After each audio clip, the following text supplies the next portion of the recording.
dépôt, on l'appelle aone.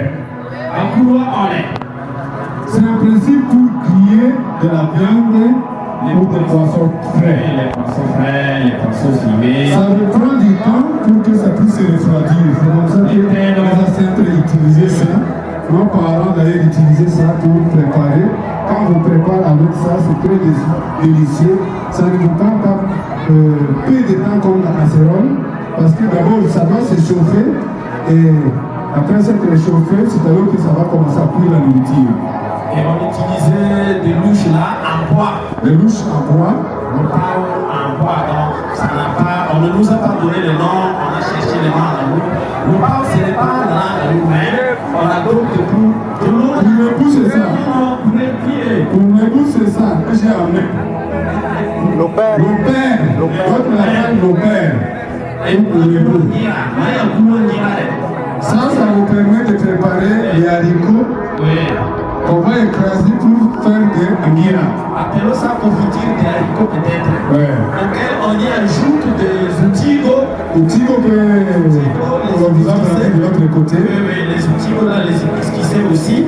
Ça vous permet aussi de préparer des aloirs et autres légumes verts. Voilà.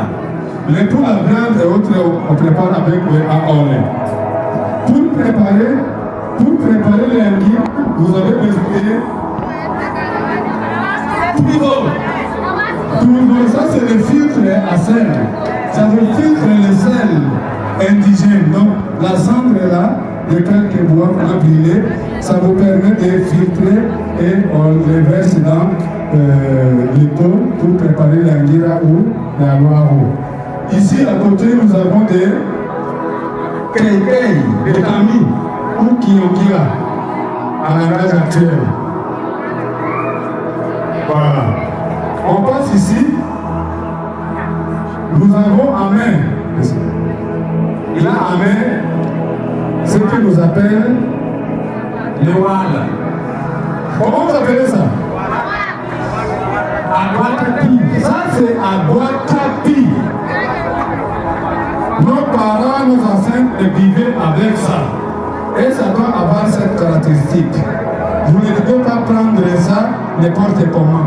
Vous devez tenir ça comme ça, épuisé, pour boire, pour permettre à l'autre personne de ne pas toucher l'eau que l'on va boire. Donc il y avait quand même un sens d'hygiène à l'époque. On devait bien couvrir cela. Donc vous prenez ça comme ça, vous introduisez, vous prenez carrément de l'eau et puis vous buvez. Après vous lavez, vous mettez ça sur le couvercle. Vous voyez les pots? Les pots, on l'a mis sur une couronne que nous appelons en lourd aux tâches.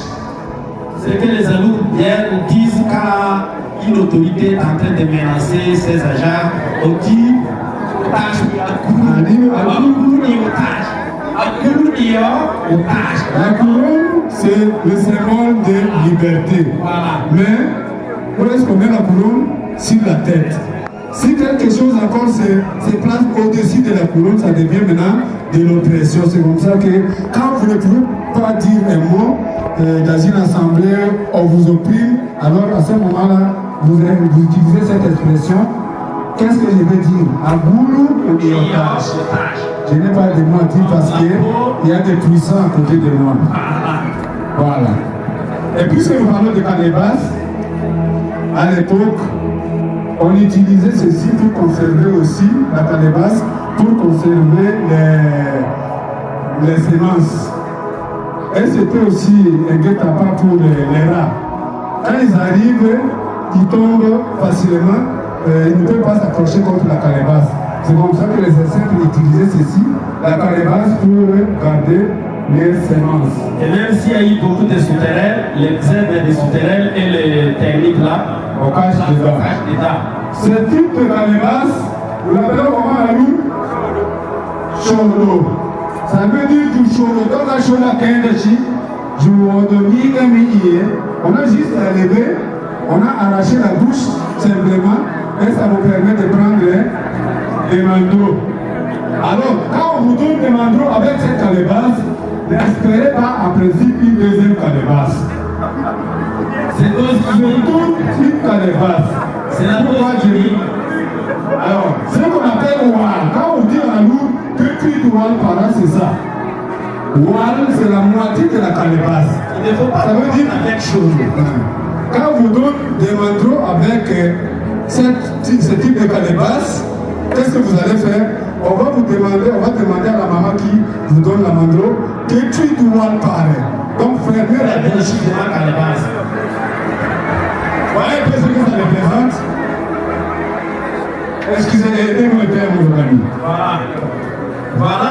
Vous avez combien de calebasses? Voilà. Voilà. Vous voyez comment? Donc,